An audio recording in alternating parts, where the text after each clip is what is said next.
Сайн байцгаана уу? 7 хоногийн дефакто тойм нэвтрүүлгээ эхэлж байна. Энэ удаадаа 3 асуудлыг сонгож авсан. Ер нь бол тухайн 7 хоногт энэ 7 хоногт болоход 7 сарын 24-өөс 31-ний 7 хоногийг хамарч байгаа.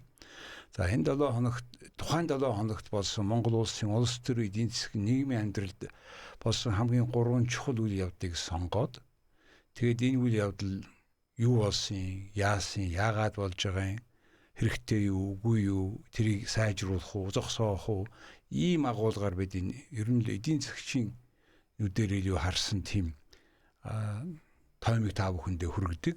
За өнөөдрийн манай энэ сэдэв болохоор зэрэг нэгдүгээр шатхууны хомсдолтой холбоотой, хоёрдугаар тэр COP17 гээд Монголыг дэлхийн төвд болгож байгаа томоохон арга хэмжээ энэ 8 сарын дундуур болох гэж байгаа. Энэ тухай гурав дахь цахим засгийн тухай.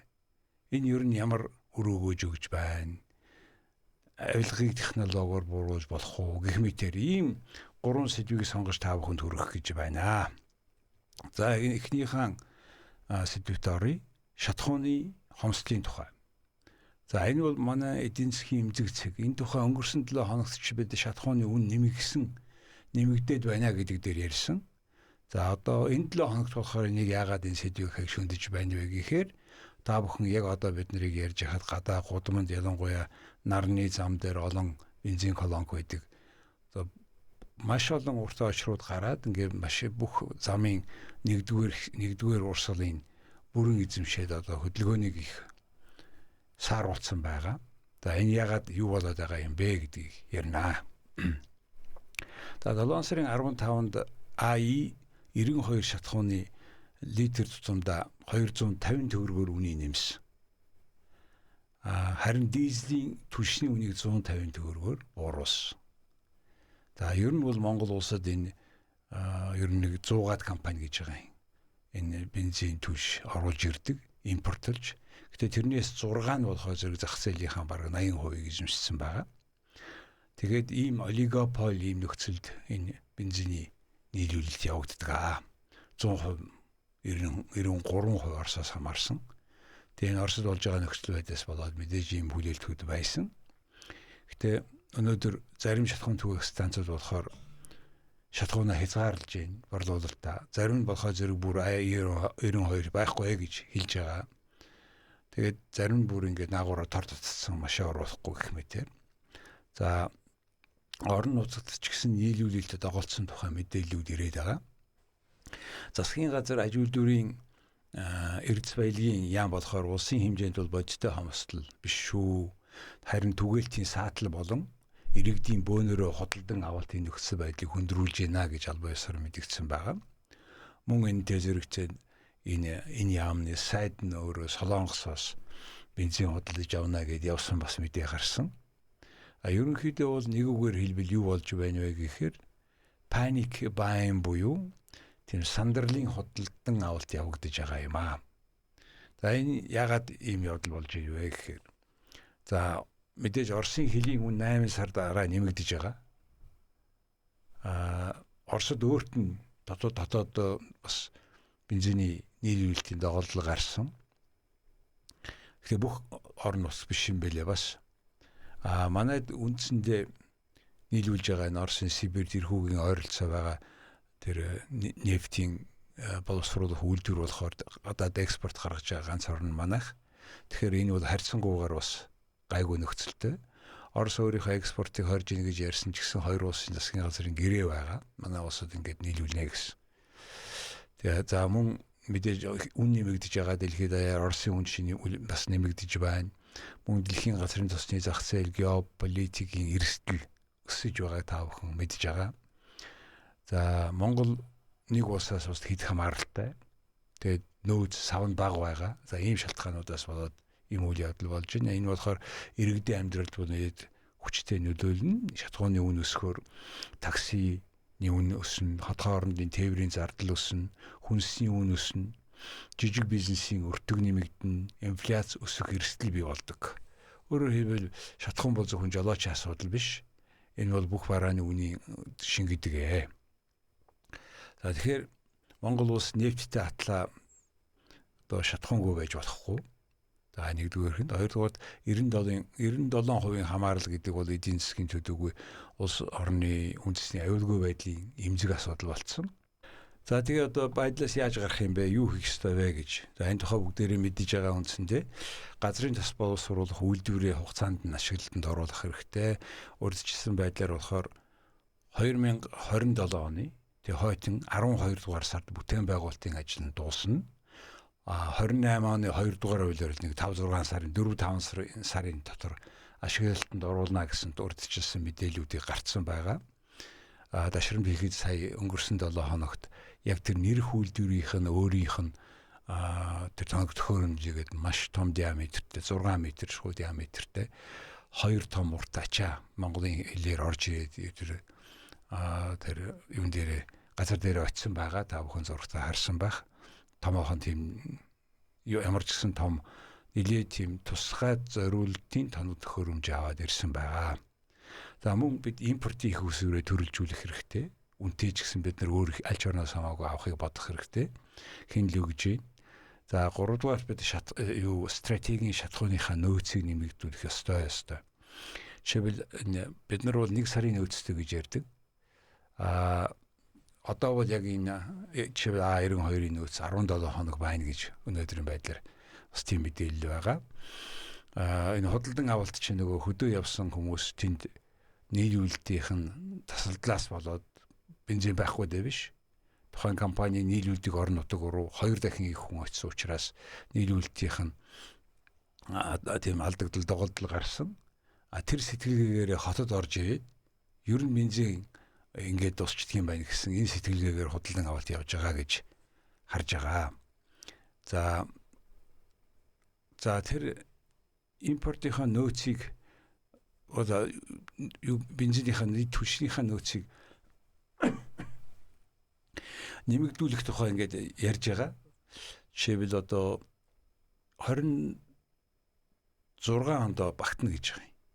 Хувийн хэвшлүүдтэй хамтраад 150 мянган куб метр хадгалах савны хүчин чадлыг нэмэгдүүлнэ гэж. За 27 оны 8 сар гэхэд энэ 300 мянга болно гэж. Жил болгон 150 мянгаар нэмэгдүүлэхээр 3 сарын нөөц бий болно гэж яриад байгаа юм.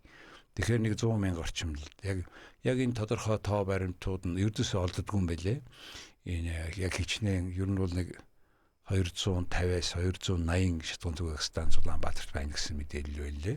Тэгээ яг нийт нөөц нь хэд байгаа юм бэ гэдгийг хэлэхэд хэцүү.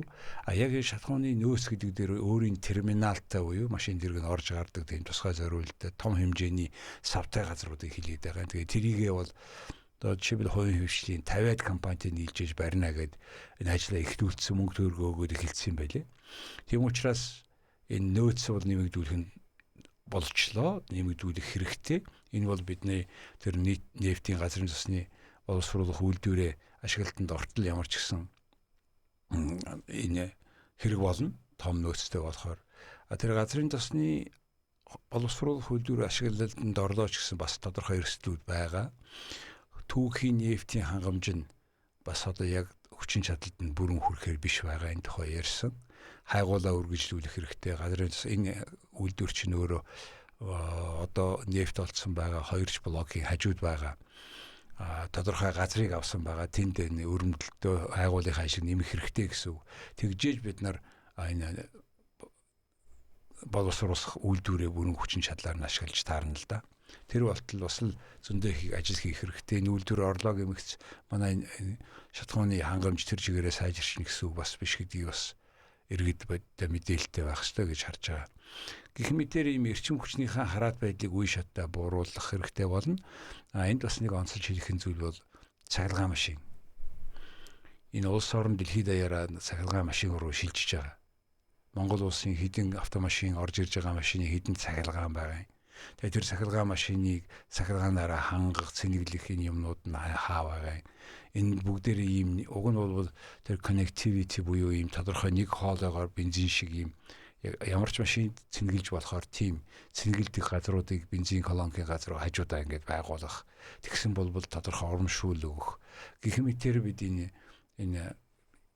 заавал газрын тос хэрэглэхгүйгээр явах. Тэгээд тэр цахилгаан тоогоор ажлууд цэнгэлдэг энэ газраа олшруулах, цахилгаан машиныг хэрэгжилж байгаа хүмүүсийг урамшуулах ямар нэг хэмжээгээр. За одоогийн байдлаар бол 100% цахилгаанаар явж байгаа, батарейгаар явж байгаа машинд болохоор ногоон номер олгож байгаа.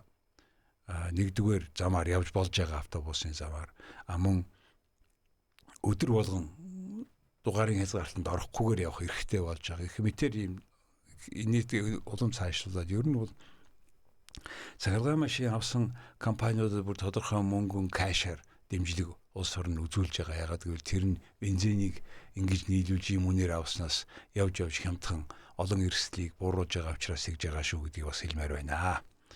За ингээд энэ нэгдүгээр асуудлын хувьд юм байна. За өнөөдрийн онцолж байгаа хоёр дахь асуудал бол одоо COP гэж яриад байгаа шүү дээ. COP 17. За энэ одоо Монголын дэлхийн төвд оруулж байна гэж үзэж байгаа.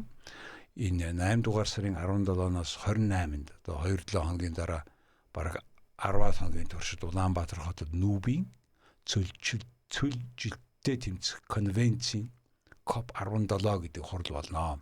За энийг яг юу гэсэн үг юм бэ гэдгийг тайлбарлая. Энэ нэр томьёо болохоор олон нийтэд ийм түгээмэл болчоод COP 17 гэдэг байгаа юм. Энэ бол уур амьсгалын биш шүү. Энэ бол газрын доройтол цөлжилттэй тэмцэх олон улсын чуулган юм байна. Тэгээ ийм асуудал хэлцдэг 17 COP гэдэг нь одоо тэр Community of Parties гэдэг холбогдох байгууллагуудын нэг засгийн газруудтай нэгдсэн ийм хурлын тоогоор нэрлэдэг байгаа. За энэ хуралд дэлхийн 100 гаруй орноос 8000 орчим засгийн газар, олон улсын байгууллагын, бизнесийн төлөөлөгчд хүрэлцэн ирнэ.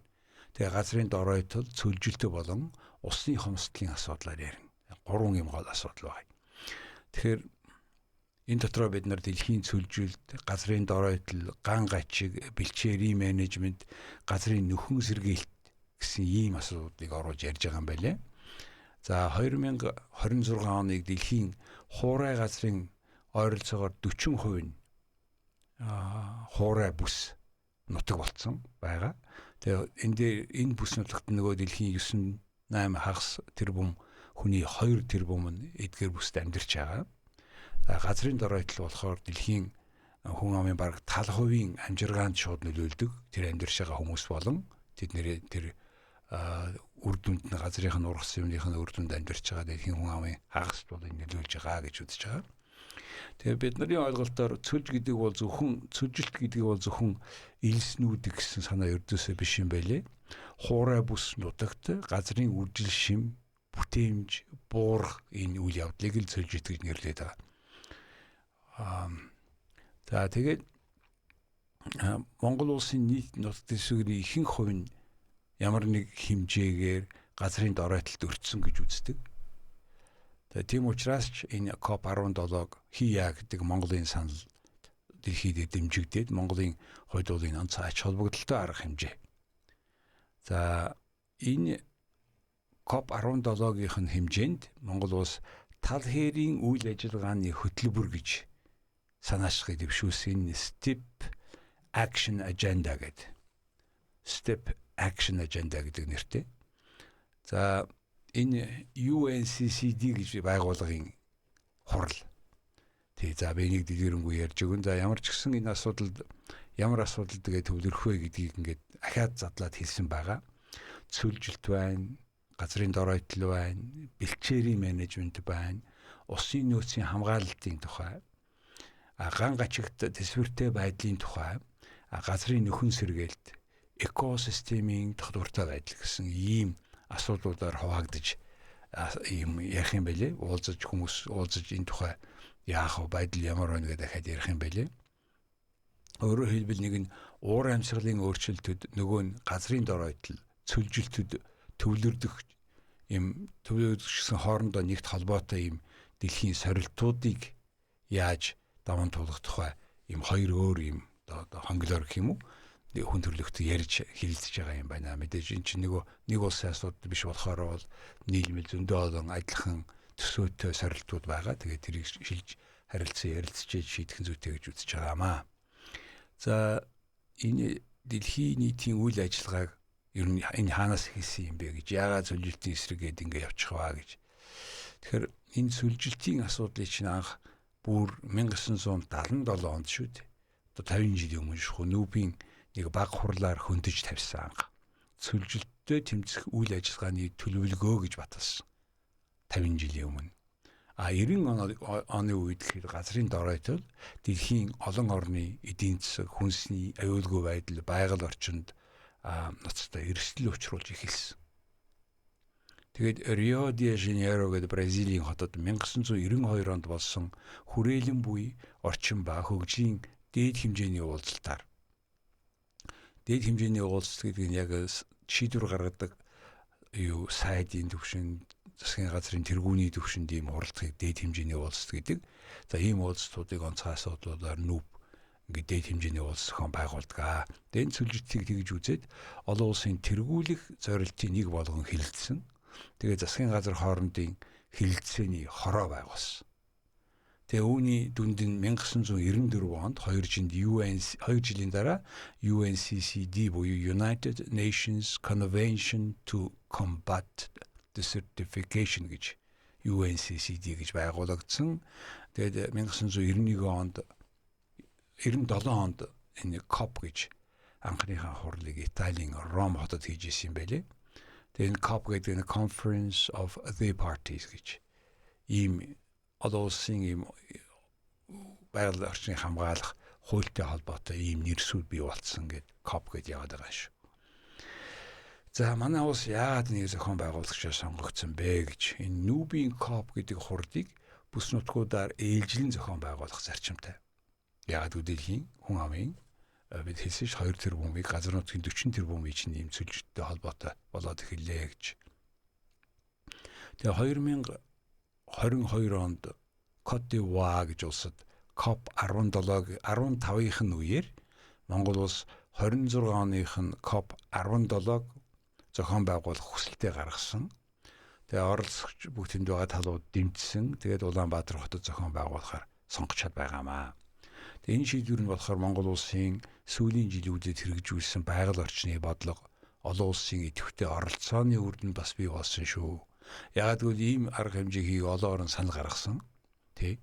За тэгээд одоо энэ өнөөдрийн байдлаар одоо 2-7 хоногийн өмнө болохоор одоо энэ бэлтгэл нэлээд эрчимдсэн гэж албан хүмүүс нь мэдээлэл хийсэн, та бүхэн сонссон байх. Мөн тээвэр, замын хөдөлгөөн, зохион байгуулалтын асуудлуудыг бүр засгийн газрын хурлаар оруулж батлуулж хэлэлцүүлсэн байна.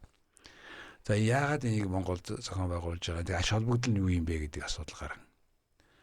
За энэ бол Монгол улсын газар нутгийн ихэнх нь хуурай болон хагас хуурай бүст оршдог нэгдүгээр. Хоёрдугаар цөлжилт, газрын доройтол, бэлчээрийн талхагдал, ган гажиг гэдэг ийм олон бодиттой асуудлууд, бодиттой эрсдлүүд бид нар тулгарч байгаа. Энэ бол энийг зохион байгуулах нэгдүгээр наазахын хэрэгцээ суурна. За хоёрдугаар шинжээч ингээ үзэж байгаагаар болохоор энэ цөлжилтийн асуудлаар ийм хурлыг ийм нөхцөлтэй ийм оронд нь бодит туршилгаа хийгээд бодиттой туршилгаа солилцох, дээр нь тэр яг нөхцөл байдалтай танилцах, үр дүнгийн нэмэгдүүлээ гэж үздэг юм байна. За тэгээд чинь 26 оны үеэштэй тэ нүүб олон улсын бэлчээр ба нүүдлийн мал аж ахуйн жил гэж зарласан. Тэгээд энэ тийм яг одоо Монгол улсын хувьд онцгой давхцал болж ийн гэж харж байгаа. Тэгээд энэ нүүдлийн соёл, бэлчээрийн мал аж ахуй гэдэг энэ уламжлалаа өнөөдөр хүртэл хадгалаад яваад байгаа цөөн орны нэг нь манай улс. COP 17-г Монгол зохион байгуулах нь зөвхөн газар зүй ч юм уу эсвэл тийм ер нь агуулгаараа биш, бас бусад агуулгаараа тэ соёл, аюул жуулчлал бүгд энэ агуулгуудад тохиромжтой гэж үзсэн. За тийм учраас энийг бид энэ UNCCD болохоор нарийн бичгийн дарга нарын газартай хамтын ажиллагаагаа бид ингээд цугны хийж байгаа.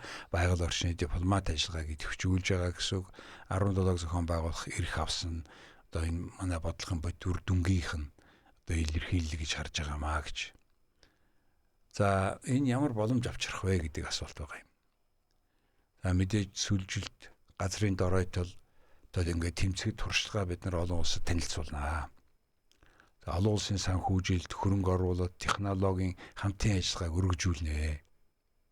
Аялал жуулчлал, үйлчилгээ, олон улсын арга хэмжээ зохион байгуулах юм чадвараа бас нэмэгдүүлнэ. Монголын байгаль, нүүдлийн соёл, бэлчээрийн мал аж ахуйн онцлогийг бас дэлхийд сурталчилнаа. Тийм учраас энэ бол зөвхөн энэ цөлжилт газрын доор итгэхээс гадна бас байгаль орчны асуудал гэж үзэхээс гадна бид хүнсний аюулгүй байдал, усны нөөц, уур амьсгалын өөрчлөлт, биологийн олон янзын байдалтай шууд холбоотой дэлхийн хэмжээний сорилтыг тэмцэж байгаагаа харуулах юм аа. Тийм учраас энэ Улаанбаатар хот болох гэж байгаа COP17 болохоор Монгол улсын хувьд төдийгүй дэлхийн хамтын нийгмийн хувьд одоо газрын тогтвортой менежмент цөлжөлттэй тэмцэх бодлогыг шин шатанд гаргах чухал эндэр болно гэж олон улстай яар үзэж байгаа юм байна. За энэ яагаад чухал юм бэ гэдэг дээр энэ бол зөвхөн экологийн хурал биш. Энэ Монгол улсын олон улсын имижийн асуудал. Иргэдэд ямар ашигтай вэ гэж. За зочид буудал байна. Улаанбаатар хот гэхтэл 250 орчим зочид буудал байд юм байна. Нийт чадал нь 4,000 ор.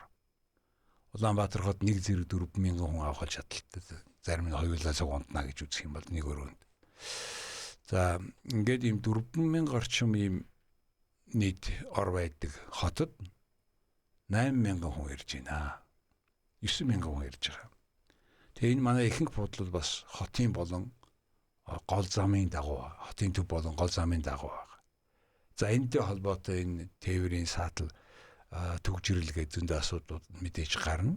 Тинч учраас одоо энэ COP-той холбогдуулаад одоо машины дугаарыг чинь тэг сондгоогоор нь болгоно гэж ярьсан байгаа. Тэр шийдвэр гаргацсан байлээ. За энэ мөн ресторан, такси, аялал жуулчлал, жижиг бизнесүүдэд орлого нэмэгдэнэ гэсэн үг. Зуны орлого 2 дахин нэмэгдэнэ гэсэн үг. Сонин статистикт гарсан байлээ. Монгол улсын аялал жуулчлалын орлого анх удаага юм 1.6 тэрбум доллар боллоо гэж 2000 өнгөрсөн он шүү дээ. 2025 онд 17.8% өссөн гэсэн. Тэгээд энэ онд болохоор улам их болох нь биш. Ийм том арга хэмжээ зохион байгуулах юм бол за 2025 оны байдлаар бид 850 мянган олон улсын visitors аялагчид одоо авсан 847 мянгаыг. Тэгээ нэг сонин тав баримтууд бас ингээд би олон улсын аялал жуулчтай холбоотой тоонууд руу ороод харлаа л да. Жишээлбэл Монгол улсын 25 оногт рүү хийсэн нийт аялал жуулчлалын орлого 1.6 тэрбум Америк доллар болсон. За тэр 850 орчим мянган хүн байгаа. 24 онтойгоо харьцуулахад 16% өссөн байна гэж байгаа юм. Энэ жил бол наад захын тийм өсөх юм шиг байна лээ. За энэ бол дотоодын нийт бүтээгдэхүүний наад зах нь 7-8%-тай тэнцвүүц орлого болж байгаа. Жирийн үед бол нэг 4-3% байсан. Одоо өнгөрсөн оныхоор бол 8 болчихж байгаа. Тэгэхээр энэ бол урт хугацаанд шинэ хөрөнгө оруулалт татах боломж гэсэн үг. Аялал жуулч ер нь зочдлуудаа нэмэх хэрэгтэй болчихж байгаа юм. Тэгээд энэ зөвхөн энэ нүүрс экспортлдог биш. Бас дэлхийн асуудлыг хилцдэг улс гэдгээрээ бас одоо танигдах боломжтой.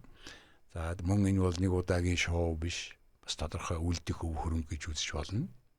Тэгээ энэ бүхнийг яаж сайжруулах вэ гэдэг асуудал гарахаар зэрэг энэ COP17 энэ бүхнийг ногоон хөгжийн бодлоготойгоо холбох хэрэгтэй болно. Хотын ногоон байгууламжийг нэмэгдүүлэхэд бас анхаарах хэрэгтэй болно. Мөн усны менежментийн шинжилгээг, хог хаягдын шин системийг бий болгох, гадаадын хөрөнгө оруулагчдад Монголын шинэ боломжийг сурталчлах. Ийм олон талын ач холбогдолтой юм аа. Энэ зүгээр нэг ер нь энэ олон улсын томоохон ийм том арга хэмжээнүүдийг зохион байгуулна. Том арга хэмжээ гэдэг маань 8-10 мянган хүнтэй ийм арга хэмжээ зохион байгуулах нь аялал жуулчлал бол онцгой нөлөөтэй байдаг. Аялал жуулчлалыг дагаад зөндөө олон ялангуяа жижиг дунд үйлдвэрүүд байгаа. Зочид буудлуудын ачаал ажил нь жигдэрнэ гэсэн үг нэлээд.